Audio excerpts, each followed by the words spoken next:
Good afternoon. One thing about being at the end of the conference, you can always say that they saved the best for last. One thing that we do want to talk about is the future, and one thing that's important to understand is that to know the future, you need to know the past and the present. The title of my talk is Greenhouse Gases, Cosmic Rays, and Mathematical Models, and how this all contributes to our understanding. Basically, I want to start out to tell you what I'm going to talk about, and what is science capable of telling us, in this case about climate change. I want to say something about greenhouse gases, cosmic rays in the sun. Thank you, Don, for bringing the cosmic rays up, and something about mathematical modeling, and then we're going to see what kind of prediction about the future. One thing, science has been extremely successful. We got to the moon. We've made tremendous medical advances, artificial hearts and heart transplants.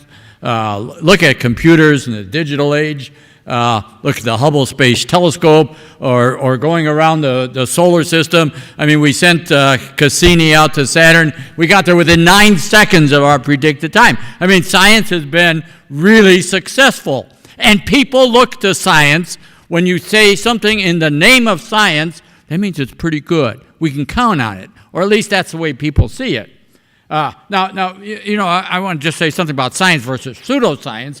I mean, I think the pseudoscience comes in for those who don't really have a clear cause and effect kind of relationship. For example, and I don't mean to denigrate the value, but for example, psychology. We still can't agree, is it nature or is it nurture? That doesn't mean it's not valuable. Please don't misunderstand me, but it isn't what we call science. Now, if you want to sell soap, what do? You put a fat little man in a lab coat with bald hair and big glasses, and he's stirring soap in a beaker with tossing something dirty in there because science says this is the way that you make good soap. This soap is better because of the science behind it. If you even look at our universities, everybody wants to be a science. I mean, we got mathematical science, family, home ec is now called family, consumer, and nutrition science, exercise science, social science, political science. See, everything. Everybody wants to be a science in some way. Now, if you go back to the seminal work that Thomas Kuhn wrote in 1962, he told us how science is done. That basically scientists perform experiments to reinforce the existing paradigm. Does that sound familiar? Yeah, but eventually, because of some anomalies that start occurring, like it isn't really getting hotter, this paradigm leads to crisis. One thing that Thomas Kuhn told us, too, was that, in fact, the solution, the new paradigm, often comes from outside the discipline, from someone else. For example, like Willie Soon said the other day, maybe we need more astrophysicists, but maybe it's an astrophysical explanation rather than a climatologist explanation.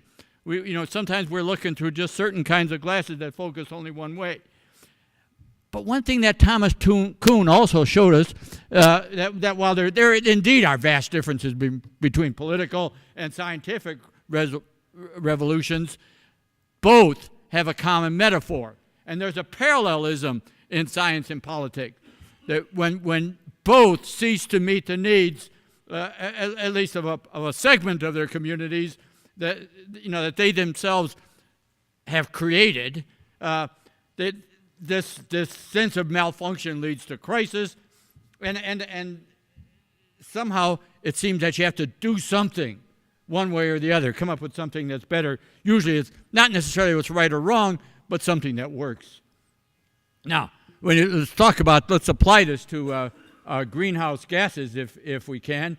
One thing about we need to recognize and point out right up front is that water vapor is the big player in the atmosphere as far as greenhouse gases. So many times more than the effect of carbon dioxide, and we shouldn't ever stop talking about that. And if we don't understand the water vapor contributions, we can't even begin to understand climate. the thing is, yeah, I know we've got a lot of weathermen out here, and please, we don't really understand cloud physics that well. There's still some problems with the condensation. The fact is, clouds cover 65% of the Earth, but we're talking about net cooling effect of maybe 30 watts per square meter. And I think just a few minutes ago we heard Lord Monckton talk about 1.5 watts per square meter for our anthropogenic sources. So we need to somehow include that, which we're not. Now, when you're talking about clouds, you need to have some kind of a cause and effect relationship. That's what we're looking for. That's something that Don just kind of brought up, and of course, understandably, we're short on time. But one thing we do know is that when you have an inactive sun, we're not saying that sunspots directly cause water vapor condensation, but in fact, you alluded to it, the magnetic fields that are associated with this, when cosmic rays come from the galactic sources, what we're seeing is that when you have an inactive sun, the particles get transferred to the Earth in a certain way. When you have an active sun, following the old physics right-hand rule, F equals Q times V cross B, you deflect more of those cosmic rays and fewer of them reach the surface. So when you had the more active sun, you're not having as many clouds condense. And the thing is, we need to really do some research. Hendrik Svensmark told us in the Chilling Stars, you may have, probably a lot of you have read that, but he did an explanation of the physical mechanism, but we have to confirm it. Now, there's some things that we're talking about here. I'll try to move on quickly. You know how complex the situation with clouds really is. There's two experiments that are going on. One that's really important is the CERN experiment to really study the nucleation and growth of cloud droplets and understand what is that mechanism. Last week we ordered the Orbiting Carbon Observatory. Was launched on July 2nd, and it joined some others, Calypso and CloudSat. And here's the thing, we need the good data. No matter how good your model is, if you don't, remember, giggle, garbage in, garbage out, we have to have the right information. So, one of the things that I think is important is recognize what these do. These satellites are in an A train. Like I said, the Orbiting Observatory was launched on July 2nd last week. Calypso and CloudSat lets us know more about the distribution of clouds and how it's affecting our albedo. Let me move on then to just talk about the mathematical models just briefly.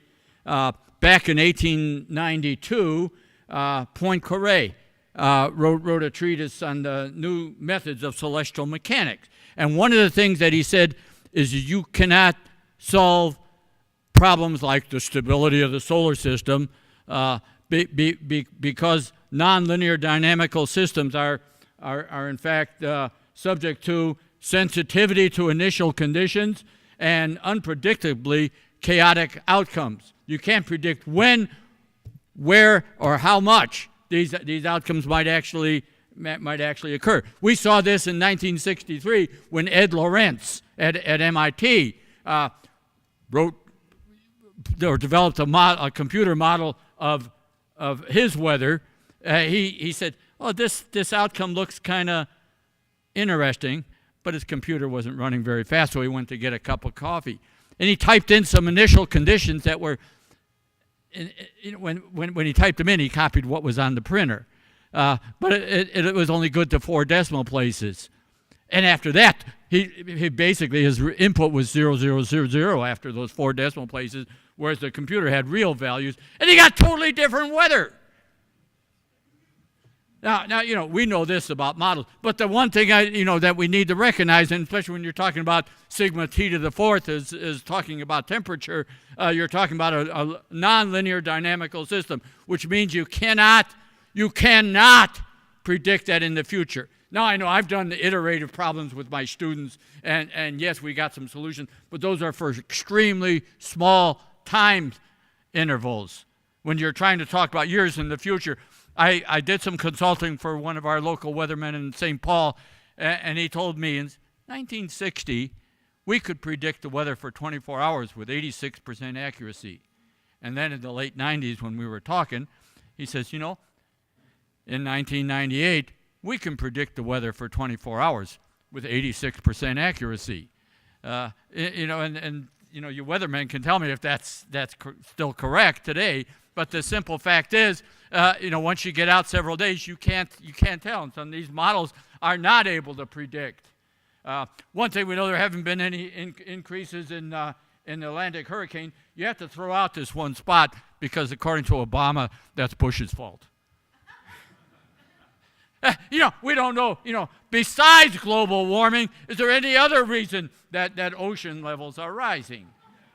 You know, but in any case, in summary, I want to you know, point out to you the climate has continuously varied in the past, but the causes are not well known. Space satellites will show us water vapor's dominant role, and this is going to have to affect the entire discussion. There is strong evidence for the solar climate variability, particularly with the effect on cosmic rays. We'll need to confirm this in a controlled laboratory experiment, and satellites will provide data to help our understanding. And the question of whether and to what extent the climate is influenced by these cosmic rays is going to be essential to our understanding of climate change. But the one thing that I think is still, we still have a crisis of conformity. Political correctness is still going to haunt us into the future. Thank you.